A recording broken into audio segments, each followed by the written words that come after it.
Okay everyone, welcome back to Photoshop tutorial number 2. In this tutorial I'll be going over 6 things in total, and those are the brush tool, the shape tool, the color swatches panel, the eyedropper tool, transform tool, and last but not least the move tool, if you didn't already know what that was. So let's kind of get right into it. This is the example that our final work will look like. I realize that as far as professionalism, it's getting there. It's not necessarily a full professional work, plus we still need to edit this specific picture. Again, thank you to Pixabay for offering up this specific photo on Google for labeled for reuse with modification. We will get to the modification in the third video. So again, this is the specific example that we will be ending up with this specific tutorial, and let's get right into it. So first and foremost, you'll notice that I've moved a couple of things since my previous example tutorial. You'll notice that I got rid of some of the different pictures that we used as well. So let me go ahead and open the previous version. And this is where we started off. Okay, cool. So I still have my transparencies, if you remember that. I did go over for a very short bit about the window options for all of your panels, as well as we went over how the order of the layers matter. We went over a couple of different things as well, setting up the document, obviously, file place versus file open, file save, and lastly, these project tabs up here, which is why you can see me go back and forth in between the two. So we are going to create this final product here from just what we have right now. Okay, there's a few tools that we need to go over. I feel like the easiest one to master here is definitely your shape tool. Okay, so everybody please follow along with what I am doing right now. I'm going over to the tool panel off to the left here, and it may not look like this little Ditto Pokemon looking or blob-ish shape, but it will probably look like a rectangle, just like that. So activate that rectangle tool. This is what I often refer to as the shape tool, just because you can select so many different shapes from this. And we're gonna just create this nice little different colored background here. You can see down in my layers panel in our final example that I have 4 layers in total, each with different colors associated with them. So we're going to go ahead and create those in this document as the first step. So I have my rectangular tool, shape builder tool selected. So what I'm going to do is I am going to actually start a new layer. So for those of you that do not know how to do that yet, again, the layers panel is probably the most important because this is where you can begin to create different things as well as get rid of things that exist, as well as order everything. Again, your layers panel is kind of like your master control center. So I'm going to click on this little sticky note in the bottom right of your screen here, and that will cause me to build a new layer. Now, whenever I work with different layers, I always like to have the layer that I'm working in on top. That way, no matter what, I'm always seeing my work. So just as we learned in the previous tutorial, I am going to take this new layer 1 here and click and drag it above the top layer until I see that nice dark line up above it. And that way I know that the layer that I'm working in is up top. So now with the rectangle tool still active, my shape tool, I am going to start in the top left of the workspace or my piece of work, and I am going to go a little bit more than half way across the paper, as well as a little bit more than halfway down, and I am going to release from there. Okay, so what you'll notice is it has created, or at least tried to create, this little tiny rectangle here. And what I am going to do is I am actually going to go ahead and right click and select fill path. So fill path will allow me to fill it in with a certain color.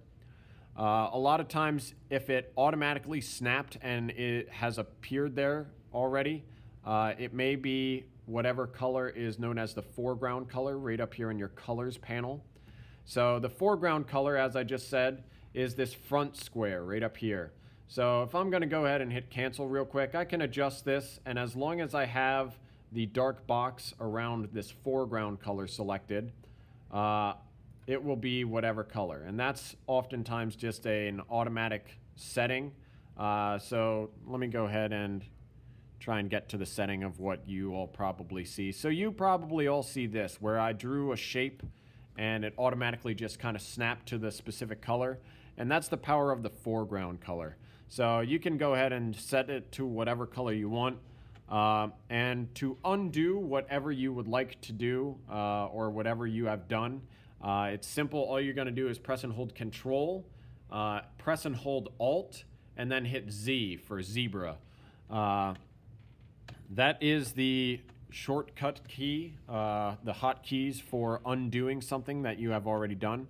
So that is just how you do a couple steps back. Now it won't undo if you've already saved something, but what I am going to do is go ahead and create that square where you already are. So practice undoing a little square real quick. So Control Alt Z as in zebra, just one time real quick. And please select kind of almost like a tan color. That's pretty nice. Let's see. Oh, I made that blue. So let's, all right, we'll go with a light blue. So this right over here is what I call the rainbow bar in your colors panel. So I'm gonna go in between this dark blue and this green and select a nice kind of almost like sky blue. And I'm gonna go ahead and create that lovely blue square. Perfect, okay. Now what I want all of you to do as well is go ahead and create for me a nice tan square right next to it. Have them overlapping just a little bit. So you're seeing I'm click holding and dragging from the top right hand corner and going down a bit. Okay, oops. If that did not fill in correctly, you have two options. You can either adjust this color, all right, right up top, there was that little color box that I just clicked, and I'm gonna go ahead and change that to a tan. Or the other option is, again, Layers Panel, Master Control Center. You will notice that it has this little color fill-in. If I double-click on this little color preview, it will also bring up my color adjustment box, okay? So here's where I can adjust my color again. If you want different colors other than this orange, go up and down on this rainbow bar, and then click, hold, and drag inside of this color area to select your final color. So I'm gonna go with that little tan color right there. And in order to repeat this over and over, what you will see me do is I am going to now create another rectangle in the bottom here, just like that. And now when I get back to the blue, all graphic artists, no matter how good they are, they can't match a color exactly from seeing it. Your eyes would have to be so good, so finely adjusted that it is basically impossible. So what you can do is you can actually use what is called the eyedropper tool. So if I go off to the left, my tools panel again, this is roughly the 5th tool down. It looks like the little tiny turkey baster eyedropper. And what I can do is I can click on whatever color I want to steal. So I'm going to go ahead and click on this nice blue. And what you'll notice is now my foreground color has changed to that blue. You can do this with specifically photos too. So if I wanted a specific gray taken from one of these seals, I can go ahead and steal that from it as well. You can see it, there's so many different colors because of those tiny little pixels that we were talking about before. But I'm gonna go ahead and steal this blue. All right, now that I've stolen that blue, I can go back into my rectangular shape tool, okay? And when I create a shape, pop, it will fill in with such a color. But what I can do is double click on this foreground color.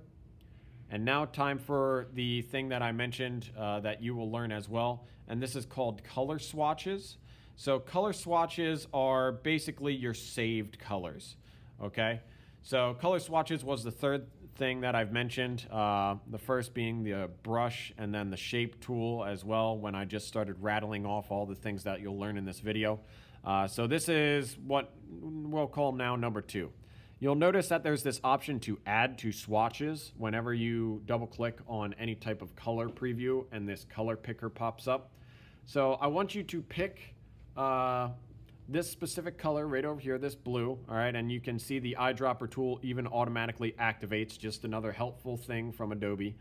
And I am going to click add swatches or add to swatches. So you can name this, you know, make yourself a new color. I'm just going to keep it as Swatch 7 in this case. I do a lot of swatch work a little bit here and there. So I'm going to go ahead and click OK. And you may be wondering, well, Mr. Tom, what the heck just happened, okay? So OK out of that window, nothing has really changed, but if we go into the swatches panel, there it is. It's saved for us.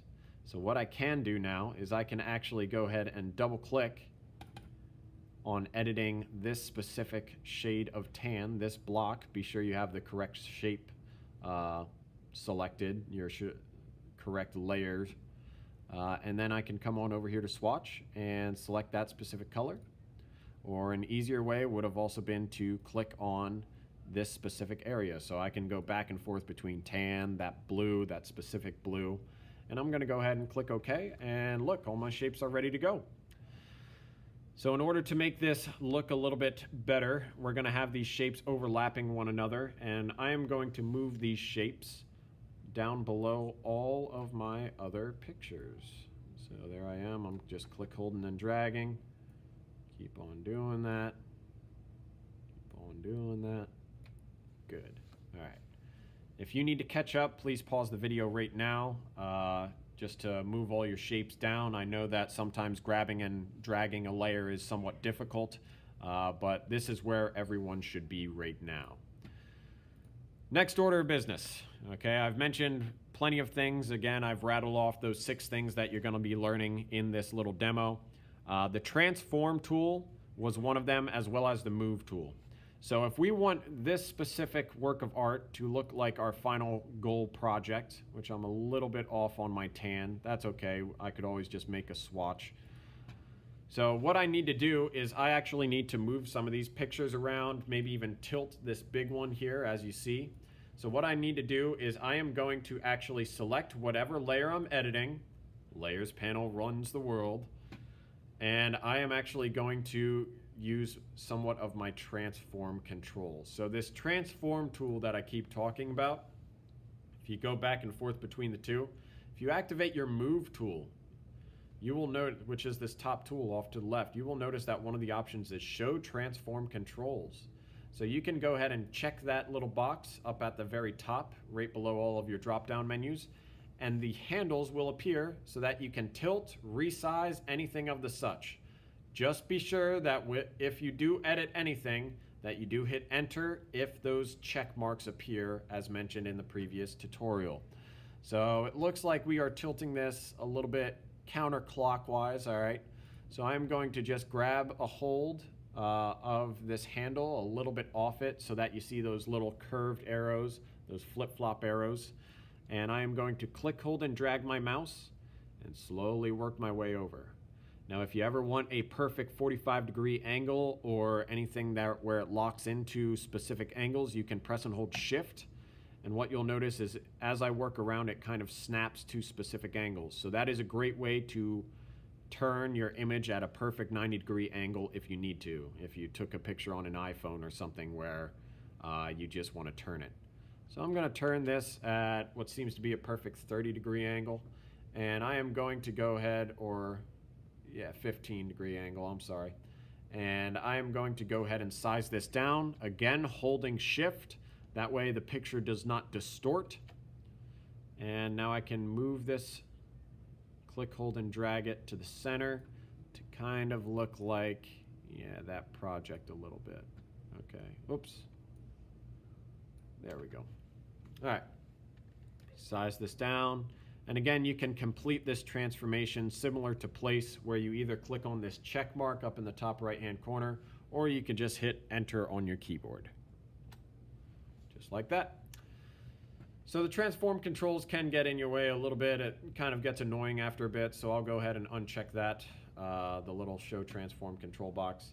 Now it looks like we've taken this bottom picture here and we've moved it to the corner, and we've actually deleted one of the pictures. So I haven't shown you necessarily how to do that, so I'll be going over that right now. So this upper right one, so just so everyone can see, I'm going to turn that layer on and off by clicking the eyeball in that little layer menu. On, off, on, off. Great. Okay. So that's an easy way to figure out what you're selecting exactly. So that specific layer. I need to get rid of that one. So what you want to do is use your layers panel again. You select whatever layer you want to get rid of, and then in the bottom right hand corner there's this little trash can. Go ahead and click that little trash can and select yes, I would like to delete this, and that layer is gone. Again, if you mess up or you've deleted the wrong photo or layer, be sure to press and hold Control, hit Alt, and then hit Z as in zebra for undo. Just in case you did anything wrong, let me remind you of that. So I am going to go ahead and delete that little layer again. And now for the Move tool. So I already kind of referred to this earlier. The Move tool is that very top tool. I'm going to use that small lower left hand photo layer, and I'm going to hover over top of it, click, hold, and drag, and that is how I can easily move that photo down into the bottom right. Now we do not have our check marks. We don't need to hit enter. It's there. We're good. So let's go back and forth between these photos, and we are at 15 minutes right now, so keep going strong. Let me show you exactly how I made this. So it's kind of funny that, of course, this is the final tool that I'm going over. Well, second final, I'll throw in a little specialty for the paint bucket. But it's probably the most important, especially because I mentioned it first in our list that I rattled off of everything that you're going to learn. So this is the brush tool. So this is roughly, I don't know, looks like the 8th tool down 7th. It looks like a little paintbrush. Be sure to have that selected. And if it doesn't look like that, chances are the person in the period before you was using a different tool. If you click and hold on each one of these tools, a flyout menu appears. So even if you wanted to create circles or anything really easily, you can see it with the shape tool. Earlier I was on custom shape.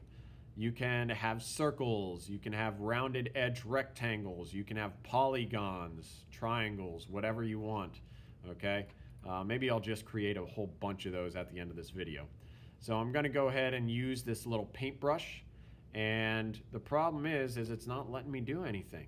Oh no, okay? That is because in order to do something, you need to make your own new layer. So again, in order to do anything in this process, you either need to make a new layer, have it selected, order a layer. The layers panel is probably your most important thing in this whole software. So to create a new layer, it's actually right next to the trash can. It's the little sticky note looking thing icon. So let's go ahead and click that, and you will notice that now I am in layer 1. Now hover over your work, and you will be able to see how large your paintbrush is, okay? So mine looks really, really small. It's this little crosshair. So I'm gonna go ahead and try to draw. Oops, I'm trying to put blue on blue, probably not really easily seen. Let me go ahead and show you what I mean. Yep, there's that mark that I accidentally just made. So if you're scribbling and don't see anything, be sure you have the right color selected. Now I gotta undo that real quick. There we go. And then turning all these layers back on. So I'm actually going to go with a little bit of a darker blue. So let me adjust some of these levels right over here.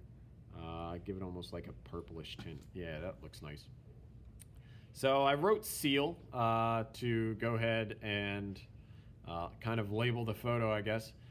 One thing that I will say is please go slow. I am going to show you a better way in the next tutorial, or maybe even in the intermediate unit, on how to easily make very, very fine lines.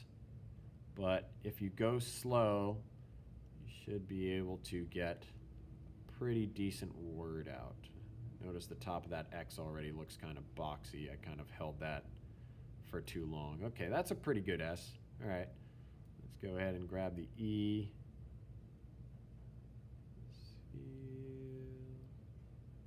Good, that's all right. Going slow and steady. So if you mess up, it's okay to do Control-Alt-Z a couple of times. You know, just don't go too far back. Fun fact, Photoshop will not actually let you go all the way back to whenever you started your work. It actually only saves about 10, maybe even 15 times back. So whatever you do, Don't do too much that you don't like. You know, go back a couple of times, maybe save it as a different file name, something to keep track of all that. So that's cool. I went ahead and colored that in. Now, if your brush is way too big, okay, if you feel like, you know, you just have such a large brush that it almost seems like just one giant blob, please use the little drop-down brush adjustments right up top. They're right below the image drop-down menu. So let's go ahead and drop that down. It's that little tiny arrow next to the black dot with the number under it in the top left there. And this is where we can adjust the size as well as our hardness. So just to show you some examples, I'm going to go ahead and make my brush insanely large, 185 pixels. So you can see I basically have this really, really hard dot. You know, that's just the way it is. It's just straightforward circular brush, if you will. You can adjust the brush head, but we'll get into that a little bit later. Now what the hardness is that's the corner hardness. If you want it to be a solid dot, keep your hardness at 0. So this is what that'll look like, okay? So nice, hard gradient edge. Let's go ahead and turn it to the other side, and you'll notice that I'll get a solid dot, okay? So hardness, you either have this nice gradient edge or a pretty solid edge when it comes down to it. So basically, 0 is this nice transition, and 100 is just this really abrupt change in color. Let me go ahead and undo those two dots there. And I am going to size down my brush.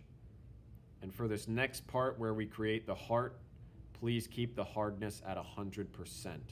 Now the only issue with 100% is because you don't have that specific gradual change, your corners may look especially cubey or boxy because we're trying to make a rounded corner with square pixels. And this is where oftentimes you may run into some trouble with like pixel tearing if you're kind of a bit of a tech whiz. So let me go ahead and try and zoom in on this just so that you can see what I mean. So we're trying to make this curved edge here out of pixels. So we can only blend a certain amount. You can see it's kind of steppy there. But I'll go ahead and zoom back out. That is why it's important to be at least 300 pixels per inch. That way it's not too blocky. So that's the brush tool. It's pretty simple. Basically, all you need to do is adjust the size, hardness, etc., and just go slow with a lot of things. It's a pretty neat tool, but as promised, I'm going to show you those two other little specialty tools just to go over real quick, and that's the paint bucket tool. Paint bucket tool will fill in any closed areas. Now, the reason that I had you go with 100% hardness, edge hardness on here is just because if I don't, so for instance, I did not make this E edge hardness 100, it's at 0. If you don't and you try to fill in using the paint bucket tool, which the paint bucket tool you may see as the gradient tool, be sure to kind of adjust that by clicking and holding on the icon and then flying out to the paint bucket tool. So if I fill in that E, it doesn't fill it in all the way. Let me try to zoom in here just so that you can kind of see what I mean. So there's a little bit of that gap in between, okay? And that's because the pixels are a slightly different color. There's that gradient going on in there, okay?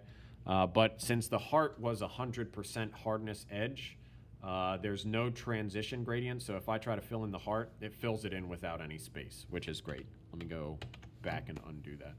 So I can fill in that heart very easily just because that edge hardness was 100%. And last but not least, as promised, I told you I would show you all these other different shape tools. So you got your rounded edge rectangle, you know, there's that one, rounded edge, cool. If you want to keep it as a perfect square, press and hold shift, cool. There's also the ellipse tool, which is just a fancy word for an oval. So you can size that up accordingly. If you hold shift, it will always make a perfect circle. Again, just a cool difference between art and graphics. But that will be the end of today's video. So we basically have, yep, looks pretty much identical, pretty much. Actually, I think I wrote seal a little bit better here. So go ahead and we will save this example as tutorial 2. So please file, save as. Do not hit save, otherwise you will lose your previous tutorial. Save as. And I want you to name this tutorial 2 inside of your drive. So again, just to get to your drive, you got to click this PC, scroll on down to your drive. I specifically am using the graphic examples folder. Here we are. And save it as tutorial 2. And save. Maximum compatibility. Okay.